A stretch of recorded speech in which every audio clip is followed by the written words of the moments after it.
છે. તો આપણે આગલા ભાગમાં તમને જે રસ્તો ગોતવાનો કીધો તો ગુલામીનો ત્યાર પછી જવાબ લખવાના હતા એ બધું તમે લખી લીધું છે. તો આજે આપણે નવા પાઠની શરૂઆત કરીશું. સૌપ્રથમ તમારા મિત્રો આપણે પાઠ 2 માં પાઠ 4 માં સોરી પહેલા સૌપ્રથમ આ જે પાઠ્યપુસ્તક છે એ બધા ખોલો. આપણું જે ગુજરાતી કલર એનું પાઠ્યપુસ્તક છે ખોલો. એમાં પેજ નંબર 40 ચોથો પાઠ અને પેજ નંબર 40 એ ખોલો. તો આપણે પાઠ 4 છે જંગલ બુક એમાં આપણે જોઈએ અને આપણે બરાબર સમજવાનું છે. હું જે બોલું છું એ તમારે સમજવાનું છે. જ્યારે હું લખવાનું કહું ત્યારે તમારે લખવાનું છે. તો પેજ નંબર તમે 40 ખોલ્યું હશે. તો એમાં છે પહેલા સૌપ્રથમ ગીત. જો લખ્યું છે કે પાઠ 4 જંગલ બુક એમાં ચાલો ગાઈએ ગીતડું. ભાગો રે ભાઈ ભાગો, લટ્ટણ આવ્યું પટ્ટણ આવ્યું, ઊંચેથી આવડું પડ્યું, પીઠ મારી ભાંગી નાખી, ભાગો રે ભાઈ ભાગો. અચ્ચર આવે કચ્ચર આવે, મોટા મોટા મચ્છર આવે, હિંચકા ખાવ તો ચક્કર આવે, પહાડમાંથી પથ્થર આવે, સસલાઓનું લશ્કર આવે, અચ્ચર આવે કચ્ચર આવે. અહીંયા વાત કરી છે કે ભાઈ ભાગો રે ભાઈ ભાગો, લટ્ટણ આવ્યું પટ્ટણ આવ્યું, ઊંચેથી આબ પડ્યું, પીઠ મારી ભાંગી નાખી, ભાગો રે ભાઈ ભાગો. આ એક તમે જુઓ કે આ ગીત આપ્યું છે એમાં કીધું છે કે ભાગો રે ભાઈ ભાગો. અહીંયા જે એક સસલું છે ને એ વિવેક છે, સસલું છે ને એ બીકણ છે. તો એ કહે છે કે ભાગો રે ભાઈ ભાગો, લટ્ટણ આવ્યું પટ્ટણ આવ્યું, કહે છે કે ભાગો ભાઈ ભાગો, ઊંચેથી મારી પર આબ પડ્યું એવું લાગે છે એને, પીઠ મારી ભાંગી નાખી, ભાગો રે ભાઈ ભાગો. કે ભાઈ મારી ઉપર પડ્યું છે તો પીઠ મારી ભાંગી નાખી છે. એક વાર્તામાં પણ આવે છે કે સસલું જે છે એની ઉપર જે એક ઉપરથી ઝાડનું પાન પડે છે તો પણ એ ડરી જાય છે. એને તો એમ થાય છે કે મારી ઉપર આબ પડ્યું છે એવું એને લાગે છે. તો એ કહે છે કે ભાઈ ભાગો ભાઈ ભાગો, લટ્ટણ આવ્યું પટ્ટણ આવ્યું અને ઊંચેથી આબ પડ્યું હોય એવું મને લાગે છે, મારા શરીર ઉપર આબ પડ્યું હોય એટલા માટે કહે છે કે તમે ભાગવા માંડો, પીઠ મારી તો ભાંગી નાખી છે, ભાગો રે ભાઈ. બધાને કહે છે કે અહીંયાથી ભાગો અહીંયાથી ભાગો. આપણે જે છે કોઈ આપણા ઘરે આપણે હોઈએ અને દાખલા તરીકે ભૂકંપ આવે છે તો આપણે કેમ કહે છે કે ભાગો ભાગો. બધા જ આપણે જે ઘરમાં હોઈએ છીએ તો બહાર આવી જઈએ છીએ, શેરીમાં આવી જઈએ છીએ અને ખુલ્લા મેદાનમાં આવી જઈએ છીએ. એ વાત સાચી છે એટલા માટે આપણે બીને તાકીએ છીએ, પણ આ સસલું તો કેવું છે બીકણ છે એટલા માટે થોડું હોય તો પણ એ બહુ ડરી જાય છે એટલે કહે છે. ત્યાર પછી જે અચ્ચર આવે કચ્ચર આવે, મોટા મોટા મચ્છર આવે. એ છે કે અહીંયા તો અચ્ચર આવે છે કચ્ચર આવે છે અને મોટા મોટા મચ્છર આવે છે. હિંચકા ખાવ તો ચક્કર આવે. એ છે કે હું જ્યારે હિંચકા ખાવ છું તો મને ચક્કર આવે છે. પહાડમાંથી પથ્થર આવે, પહાડમાં જાઉં છું ત્યાં પથ્થર આવે છે. સસલાઓનું લશ્કર આવે છે, સસલાઓનું લશ્કર ચાલ્યું આવે છે. અચ્ચર આવે કચ્ચર આવે. એટલે કે છે કે આ મચ્છરની વાત કરી છે કે ભાઈ અચ્ચર આવે કચ્ચર આવે, એને તો મોટા મોટા મચ્છર આવે છે અને હિંચકા ખાવ તો મને ચક્કર આવે છે. ઘણા બધાને એવું હોય છે કે હિંચકા ખાય છે, ઝૂલામાં બેસે છે તો ચક્કર આવે છે. ત્યાર પછી પહાડમાંથી શું આવે છે? પથ્થર આવે છે, સસલાઓનું લશ્કર આવે છે અને અચ્ચર આવે કચ્ચર આવે. એટલે અહીંયા આપણને એક જોડકણા જેવા આપણને ગીતના સ્વરૂપમાં આપ્યું છે. તો આપણે આજે છે એ પેલું જે છે મચ્છર. તો અહીંયા મચ્છરની વાત કરી છે એટલા માટે અહીંયા તમારે મચ્છર દોરવાનું છે અને અહીંયા જે પેલું ભાગો રે ભાઈ ભાગો, લટ્ટણ આવ્યું પટ્ટણ આવ્યું એ જે છે એમાં તમારે સસલું દોરવાનું છે. તો અહીંયા સસલા અને મચ્છરની વાત કરવામાં આવી છે એટલા માટે તમારે સરસ મજાનું ચિત્ર મચ્છર અને સસલું દોરવાનું છે. પાઠ્ય પુસ્તકમાં સસલું અને મચ્છરનું ચિત્ર દોરવાનું છે. તો ત્યાર પછી જે છે જોડો અને લખો. જોડો અને લખો એટલે કે આપણને થોડા ચિત્રો આપ્યા છે. ગાયનું ચિત્ર છે, બિલાડીનું ચિત્ર છે, કૂતરાનું છે, સિંહનું છે અને ઘોડાનું છે.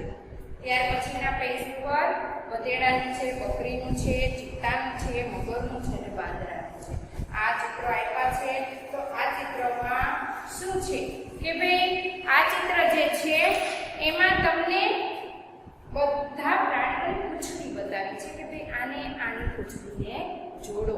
પૂંછડી જે અલગ આપી છે આપણે ચિત્રને ઓળખી અને એની પૂંછડી જોડવાની છે. પેલો આપણને ઉદાહરણ આપ્યું છે કે ભાઈ કૂતરો. તો લખ્યું છે કે આ કૂતરાની છે. એવી રીતે નીચે તમારે લખવાનું છે. તો કે ભાઈ ગાય, તમે જુઓ પેજ નંબર 41 ઉપર ગાય. તો ગાયની પૂંછડી અહીંયા છે, કૂતરાની પૂંછડી જોડી છે એના નીચે. તો અહીંયા તમારે આવી રીતે લીટી કરવાની છે અને લખવાનું છે આ પૂંછડી ગાયની છે. ત્યાર પછી જે છે, ચલો બાજુ મારી સાથે તમે જોડકા જોડી દેજો. ત્યાર પછી આ જે લખેલું છે એવું પછી તમને લખાવી દઈશ. તો કે છે કે ભાઈ ગાય, તો આ પૂંછડી કોની છે? ગાયની છે. ત્યાર પછી છે બિલાડી, તો આ એના નીચેની પૂંછડી કોની છે? તો કે બિલાડીની. તો લખવાનું આ પૂંછડી બિલાડીની છે. એની છે કે ભાઈ આ પૂંછડી બિલાડીની છે. આવી રીતે તમારે આ જે છે બિલાડી એની સાથે આ પૂંછડીને જોડવાની છે. ત્યાર પછી છે સિંહ, તો સિંહ છે એની પૂંછડી એ સૌથી નીચે છે. તો એની સાથે જોડકું જોડી દો, આની સાથે છે તે પૂંછડીને જોડી દો અને અહીંયા લખવાનું છે કે આ પૂંછડી સિંહની છે. ત્યાર પછી છે ઘોડો, તો ઘોડાની આ સિંહની પૂંછડી છે એનાથી ઉપર જે છે એની સાથે જોડવાનું છે. તો આવી રીતે અને અહીંયા લખવાનું આ પૂંછડી ઘોડાની છે. હું જ્યારે આ ભાગ છે એમાં હું તમને ફોટો પાડીશ અને વિડીયોમાં મોકલી દઈશ. તો આમાંથી જોઈ અને પછી તમને આ રીતે લખવાનું છે કે ભાઈ આ પૂંછડી ગાયની છે, જેની આરે તમે જોડો છો એ લખવાનું છે. તો પછી આ બિલાડીની છે, તો આ પૂંછડી બિલાડીની છે. સિંહની, તો કે આ પૂંછડી સિંહની છે. અને આ ઘોડાની છે, તો લખવાનું છે કે આ પૂંછડી ઘોડાની છે. આવી જ રીતે પાછળ પણ આપણને થોડા ચિત્રો આપેલા છે પેજ નંબર 42 ઉપર. તો તમારે જુઓ કે ભાઈ આ છે ગધેડો, આ બકરી છે, ચિત્તો છે, મગર છે ને વાંદરો છે. તો ગધેડો જે છે એની પૂંછડી ક્યાં છે? તો પેલા તો આપણે તમારે શોધવી પડે કે એની પૂંછડી ક્યાં છે. તો કે ભાઈ અહીંયા છે ત્રીજા નંબરમાં. તો આને અહીંયા સાથે જોડો અને લખો આ પૂંછડી ગધેડાની છે. ત્યાર પછી છે બકરી, તો બકરી જે છે એ છેલ્લા નંબરની પૂંછડી છે એની સાથે છે. તો અહીંયાથી નામ લખશો ને લખશું કે ભાઈ આ પૂંછડી બકરીની છે. ત્યાર પછી છે ચિત્તો, તો ચિત્તો જે છે એ આ ચિત્તાની છે. આ ચિત્તાની સાથે પહેલા નંબર જોઈને ટપકા ટપકા વાળી જેની પૂંછડી છે. તો આને આની સાથે જોડો અને લખો આ પૂંછડી ચિત્તાની છે. ત્યાર પછી છે મગર, તો મગર જે છે ચિત્તાની પૂંછડી છે એની જ નીચે છે. તો એને એની સાથે જોડકું જોડો અને અહીંયા લખવાનું છે કે આ પૂંછડી મગરની છે. ત્યાર પછી છે વાંદરો, તો વાંદરાની આ એક પૂંછડી બચી છે. આ જે છે એની છે પૂંછડી વાંકવાળી, તો લખવાનું કે આ પૂંછડી વાંદરાની છે. સૌપ્રથમ આ લીટો તમે જોડકા જોડીને કહેશે અને જે લખવાનું છે એના હું વિડીયો દ્વારા વિડીયોમાં ફોટા મોકલી દઈશ. એટલામાં એમાંથી જોઈને તમે લખી નાખજો. અને જોડકા જો મારી સાથે જોડ્યા તો બહુ સરસ સારી વાત છે. મેં જેમ કીધું એવી પૂંછડી સાથે જોડકા જોડી નાખ્યા હોય તો જે લખવાનું બાકી છે તમને આવડે તો ઠીક છે, નહીં તો હું જ્યારે વિડીયોમાં ફોટા મોકલું એમાંથી જોઈ તમે લખી નાખજો. ત્યાર પછી જે છે પેજ નંબર 43. પેજ નંબર 43 ઉપર કહે છે કે જુઓ અને જવાબ લખો. આપણને થોડા પ્રશ્નો આપ્યા છે તો એનો આપણે જવાબ લખવાનો છે. પેલું જે આપ્યો છે તમારે, જો તમારા પાઠ્યપુસ્તકમાં પણ છે પેજ નંબર 43 ઉપર તમારા પાઠ્યપુસ્તકમાં પણ પ્રશ્નોના જવાબ માંગ્યા છે. તો પેલો જ જવાબ છે જવાબ એ. જો હું પ્રશ્ન લખતી નથી, ફક્ત જવાબ લખું છું. શું લખું છું? ફક્ત જવાબ લખું છું. તો તમે જુઓ કે તમને કોની પૂંછડી ગમી. ચલો, તમને કોની પૂંછડી ગમી આ જે છે એ તમારે પ્રશ્નના જવાબ આપવાના હોય, પણ છતાં હું તમને કહું છું કે ભાઈ તમને કોની પૂંછડી ગમી. તો કે મને તો કોની ગમી? ચિત્તાની. કારણ કે કેવો સરસ રંગ છે અને અંદર ડિઝાઇન છે એટલે તમે અહીંયા લખી શકો કે ચિત્તાની. જો તમને બીજાની પૂંછડી ગમી હોય તો તમે એનો જવાબ તમારી જાતે લખી શકો છો. શું કરો છો?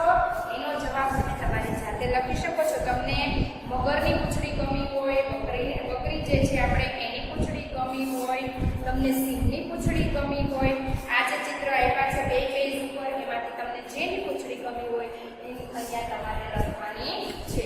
ત્યાર પછી બીજો પ્રશ્ન છે કોની પૂંછડી વાળી છે. જવાબ એમાં કહી શકીએ કે કોની પૂંછડી વાળી છે. તો આપણે કહી શકીએ કોની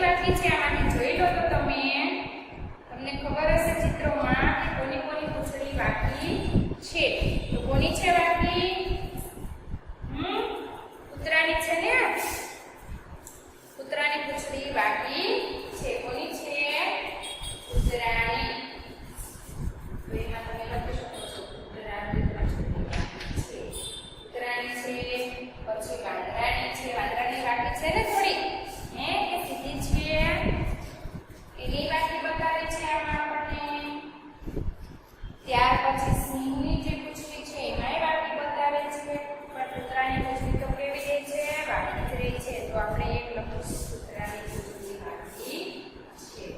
તમે એક જવાબ લખો તો પણ ચાલે. ત્યાર પછી છે સૌથી લાંબી પૂંછડી કોની છે? ચલો જવાબ પણ કે સૌથી લાંબી પૂંછડી કોની છે? જો તો તમે સૌથી લાંબી પૂંછડી કોની છે? ખબર પડી? કોની છે સૌથી લાંબી પૂંછડી? ગાયની. કોની? ગાયની. ગાયની પૂંછડી સૌથી લાંબી છે. ત્યાર પછી જવાબ છે કેટલાની પૂંછડીમાં એકથી વધુ રંગો છે? કેટલાની પૂંછડીમાં એકથી વધુ રંગો છે? તો કે આપણે ચિત્તાની ને બિલાડી. તો અને બિલાડી છે ને, તમે જો ચિત્તાની પૂંછડી જુઓ અને બિલાડીની પૂંછડી જુઓ તો બેની શું છે? વધુ રંગવાળી છે ને. ત્યાર પછી છે તમને કોની કોની પૂંછડીને અડ્યા છો? જવાબ 5. તમે કોની કોની પૂંછડીને અડ્યા છો? તો કે ભાઈ તમે કોની પૂંછડીને અડ્યા છો? તો તમને ખબર હશે તમે ગાયની પૂંછડીને અડ્યા છો. ગાયની. ત્યાર પછી બકરીની. ત્યાર પછી બિલાડીની અને કૂતરાની.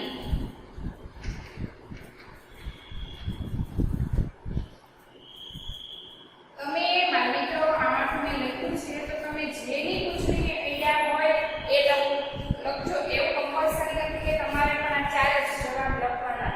તમે કદાચ ગાય બકરીની પૂંછડીને ન અડ્યા હોય તો તમારે બકરી નહીં લખવાની, ગાયની, બિલાડીને કૂતરાની લખવાની. આપણા ઘરે કદાચ બાજુમાં કૂતરા આવે છે તો આપણે ક્યારેક એને અડીએ છીએ. બિલાડી હોય છે તો એને પણ અડીએ છીએ, અને ગાય હોય તો એને પણ આપણે ક્યારેક પૂંછડીને અડ્યા હોય છે.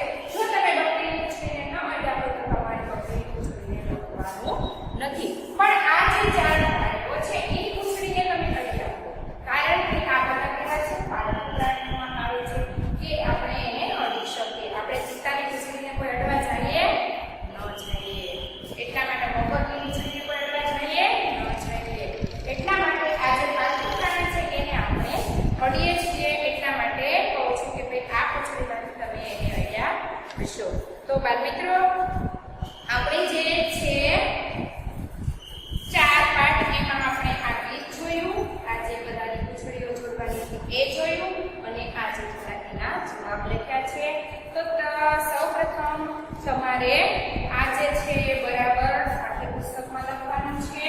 તો આજે આપણે તમારે હોમવર્કમાં એક આ ગીત છે અને આ 2 ચિત્રો તમારે તમારી હોમવર્કની બુકમાં આ હોમવર્ક કરવાનું છે. પેજ નંબર 40 ઉપર 2 ગીત લખવાના છે, આ 2 જોડકણા આપ્યા છે એ લખવાના છે, અને એમાં તમારે હોમવર્કની બુકમાં પણ 2 ચિત્ર દોરવાના, અને આ જે પાઠ્યપુસ્તક છે એમાં પણ તમારે આ 2 ચિત્ર દોરવાના છે, મચ્છર અને સસલું. અને આ જે છે એ તમારે તો પાઠ્યપુસ્તકમાં જ લખવાનું છે. અસ્તુ.